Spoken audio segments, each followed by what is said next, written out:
What's up, all you beautiful souls, and welcome to our first Moto Monday. My entire goal with our Moto Mondays is going to be a few different things. I either A, want to teach you guys how to ride, B, take you guys on motorcycle rides with me by doing vlogs and passing along positive energy and being able to share my great encounters with you guys, or lastly, I want to spend some time to go over footage with you guys.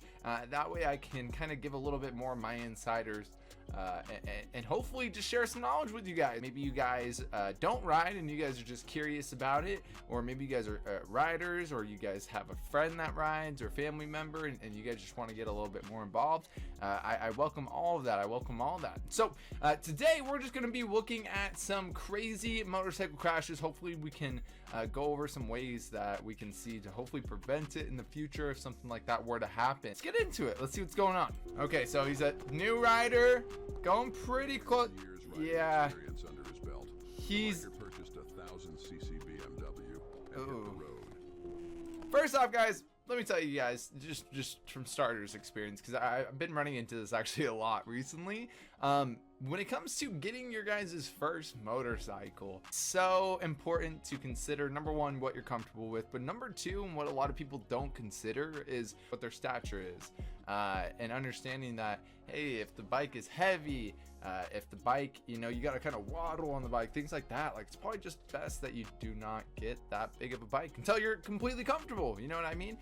So when I hear new riders getting 1100 bikes, I mean, your first bike, you're gonna drop it, guys. Like, it happens. You're gonna scratch it, you're gonna ding it, something's gonna happen. And so if you're getting a brand new $20,000 to $30,000 bike, I mean, you're setting yourself up for failure. You're setting yourself up for failure. So in this video, this guy's, whenever you're coming around bends, and especially bends like this, yep, straight off. I knew it was gonna be with this turning. Yep. So whenever you're coming around bends like this, and especially ones that you can't see, like, this is the biggest and most important part, is a lot of motorcyclists will be going down like canyons and all the twisties and turns, and it's great and it's awesome, but a lot of people will like fail to neglect the very basics of motorcycle riding. But what's most important is just to always be safer and sorry when you are coming around a blind curve.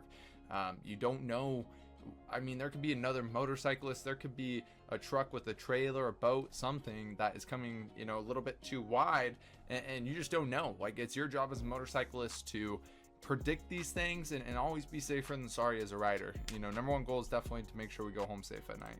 So when he's coming up across this corner, number one, you can't see what's over here, right?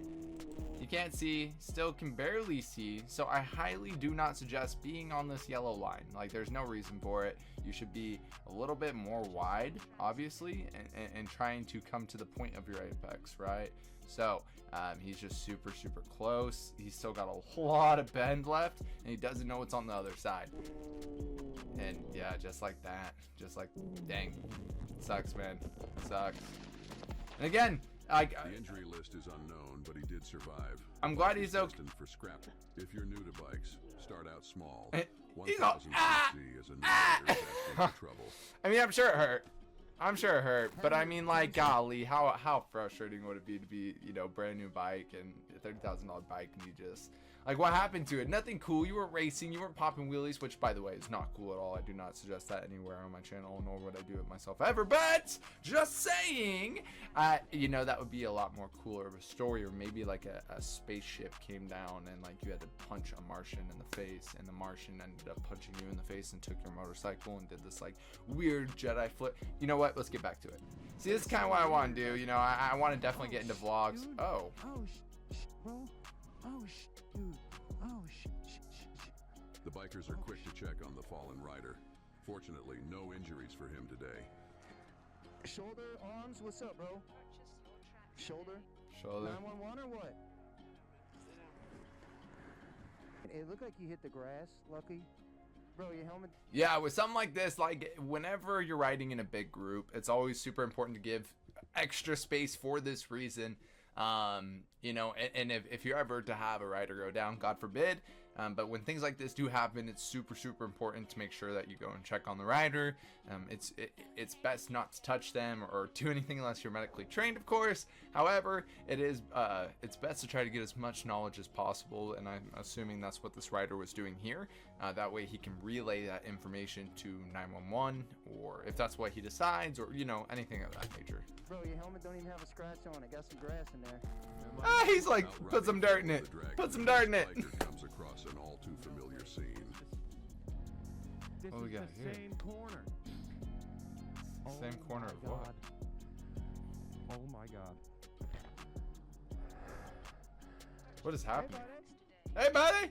How are you, bud? Oh, just 50 to 100 feet down the cliff. All the way down there? Fucking hell, man. Oh my god, dude. Oh my. Get that back up. With his bike far down the cliff and badly damaged, it's a bitter end to his 2-week ride trip. The only option now is to recover the bike and find somewhere to sleep for the night. That sucks. That's genuinely like one of my biggest fears. Again, it's always better to be safer and sorry as a rider. Don't even allow this to be a situation for yourself. But of course, it's better to be safer and sorry and prepare for an emergency. And so, I mean, thankfully the rider's okay. That's definitely huge. But usually, if the bike goes down the canyon, so does the rider. So, pretty scary situation. All in all, I'm glad the rider's okay. I got some chicken strips, bruh. That's a pretty ride. It's a very pretty ride. Is that all water over there? Yeah, it is. Oh. Uh-oh. The biker is down and things are looking serious. With enough people on the scene to assist, biker ensures the turn off the bike. Ignition is off. Yep. If you can, try to pick it up. Don't ever pick. I mean, luckily there was enough people there to pick it up like that. But if you're gonna pick up a motorcycle, don't ever pick it up with your front. You're gonna hurt yourself so bad. I mean, there's plenty of YouTube videos, and I'm sure I'll probably create one as well on how to safely get behind the bike or allow the bike to be behind. Really making sure you turn off the bike for sure. If the bike is tipped over, you don't want anything dislocated shoulder. Anything bad to happen. Furthermore, dislocated shoulder, that sucks. That's a bummer, man. Can't ride for a while. Whoa, slow down, slow down. Yep. Oh. Oh. I've already talked about it. There's not much to talk about on this one. He did a good job, coming wide, but as soon as you realize that you're you're supposed to be right here, right? So knowing that he's already out of curve and he still has all of that, I mean, at this point you slow down, right? Because the only thing from this point is you're gonna get closer, right? Like you're either A, going straight off the road, right? Or B, you're gonna only just keep on drifting closer, because that's how that works. So at this point, you need to slow down, correct yourself. Obviously, don't panic, gradually brake, and just kind of adjust your bike and yourself to get yourself realigned. How to slow down, definitely, and then you could have pulled yourself a little bit wider and finished that curve. He didn't, and then before he knows it, his bike, he didn't turn at all. He slows down. He's going 60. I don't know if that's miles per hour or kilometers, but still. Comes around this corner. Obviously should have been way wider. He has all this room over here. He could have made this curve easily, but he didn't even turn. He just kept going straight until his bike tipped. Crazy. This next situation hopefully that rider's okay. The added value of having Bluetooth comm systems in place on group. Always had Bluetooth comms. Biggest. Oh! No, don't. Yo, don't. Off, the biker decides to chase them down to alert them what happened. Who cares? Go back to the rider. You're literally staring at your phone. Hold on. Hold on.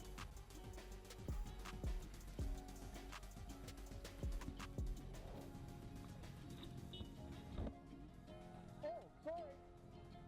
I'm sorry? Okay, we had somebody crash. I apologize. We'll move. Just chill out for a minute. Biker got lucky with a soft landing to cushion his fall. It looks like he gets to ride home too. That's nuts.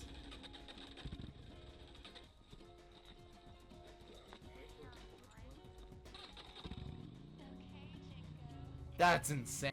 I don't like this one because as soon as you see a biker down, like God forbid, imagine if he was bleeding internally, or he had broken something that was incredibly vital, or, you know, like he was just like there's so many situations where you only have so much time. And I could be wrong, but I believe that's a phone, right? I believe that's a phone, man. So it's like, I don't know. I don't like this one at all. He was sitting there accelerating away from his friend.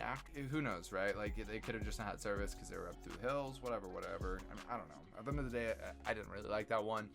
When riders crash, it is such a serious situation. I feel weird just commentating even that I even have to say this, but like, if you see your friend get into a pretty gnarly wreck like that, like the bike flipped over him, bro, you know, definitely pull over. Obviously, there was a safe spot to pull over. There's other motorcyclists who pulled over already before they came back.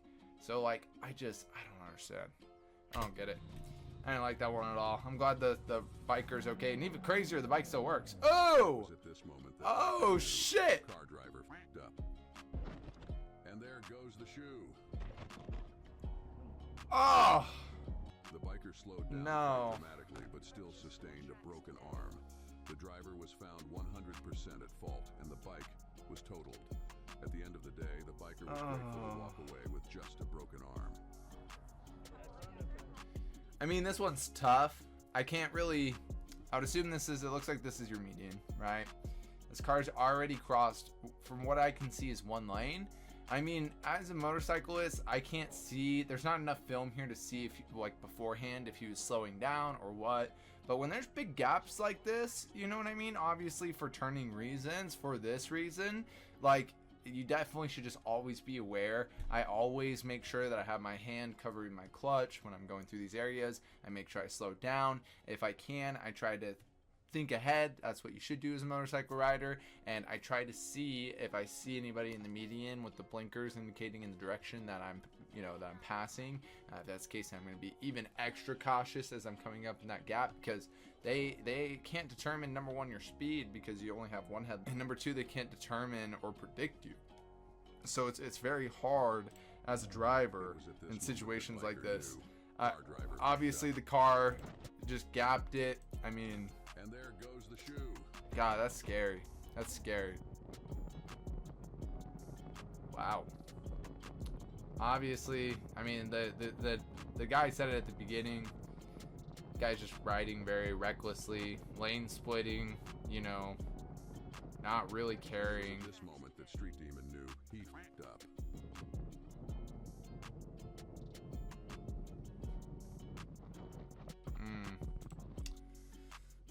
That one actually makes my stomach sick to watch. This be a lesson. Like, I really, really, really hope that somebody here is watching this and can just be like, hey, it's really not worth it. Like, it's not. And the second scariest thing is getting hit so hard that you pass out. Like, I'm not even gonna rewind it because it's just gonna make me sick, but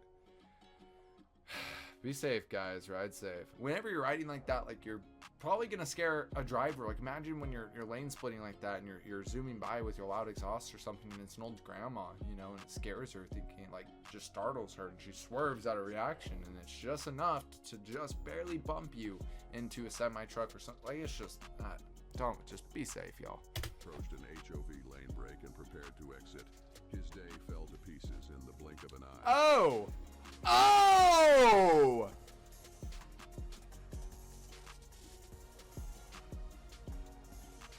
Traffic comes to a complete halt and witnesses rush to the fallen rider's aid.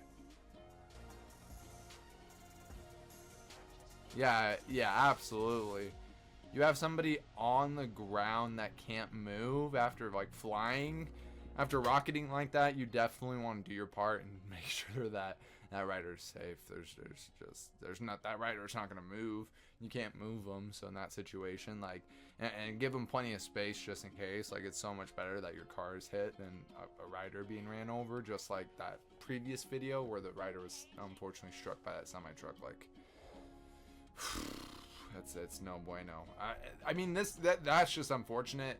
It could be a number of things, but this is why it's so important to constantly be sweeping, looking ahead of you. And again, I've been saying it all video, but it's really just predict, and that's why it's so important to practice, because these emergency situations kick in, and it almost becomes an instinct. Like, it should be almost a muscle memory for you to be able to recover or to react, and to be able to not just like freak out and, you know, cause room for more air. When you see $1 in the ditch.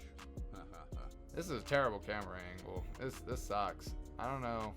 Respectfully, this I don't know what good this does any rider for a camera. Yeah. Dang. Pretty ride. That looks very pretty too. The rider fractured 2 ribs. He's recovering well and will be back to riding He soon. fractured both his ribs? This biker noticed his brake lever failing, but being Yo, what? ego to take over, he kept racing. He accelerates? You're a fucking idiot. I'm sorry. Like, that's... like, I never wish for a rider to wreck, but like, dude, you can't be for real. You can't make this up. So you're racing. You know that your bike's going super quick. You know you got slick tires. And you double down? Like, that's... Hey, dab up to you, my guy. Like, that's... I'm glad you wore gear. I'm glad you're okay, man. Ooh, this is a terrible idea. Yep. The dude has...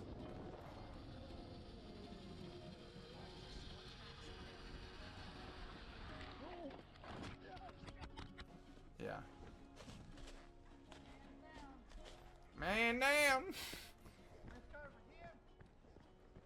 Does he have mirrors on that thing? I don't think he does. Okay, so you're riding with your buddy. Your buddy has no rear view mirrors. He's just in the front. Obviously, like, when you're coming around, again, blind turns on public roads, you should not be doing anything like this. But whatever reason, your friend's in front of you, swerving all over the road, has no rear view mirrors, and you're gonna try to pass him? Why? How? What? In what direction, sense of world would you be like, yeah, that was a good idea, I'm gonna pass him? Man down.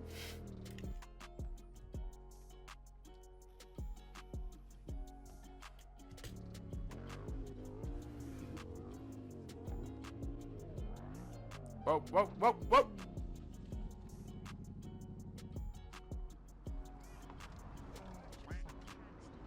Guys, if you're gonna wheelie, you know the drill. Do it somewhere safe.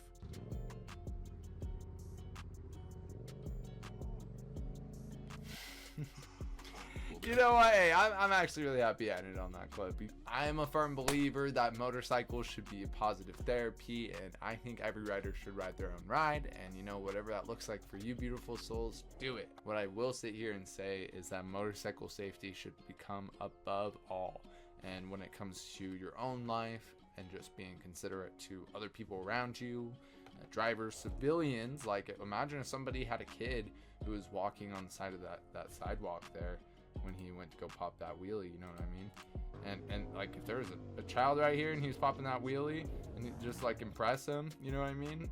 And there's no saving this. Like, you're done, you're cooked, that's it. Yeah, guys, always make sure you guys are riding safe. I mean, at the end of it, it really just comes down to, number one, being able to predict, but number two, just being very aware. When it comes down to it, a lot of these things can just be simply solved by slowing down, being aware that there's certain situations as a rider that you're going to be put into, and you have to be extra cautious in recognizing those situations and being able to adapt yourself as a rider to ensure that you're safe and that others are safe around you as well. If you guys have been able to make it all the way to the end of this video, hopefully you guys have gotten some educational value out of it, whether you're a super experienced laugher or rider who got to get some laughter with me, or if you're somebody who's brand new who got a chance to learn a thing or two. Or lastly, maybe you don't ride and you're just curious, or you have somebody that you know that rides and you want to learn a little bit more. I'm hoping that this kind of gave you a good vision or an insight to how dangerous the motorcycle world really can be.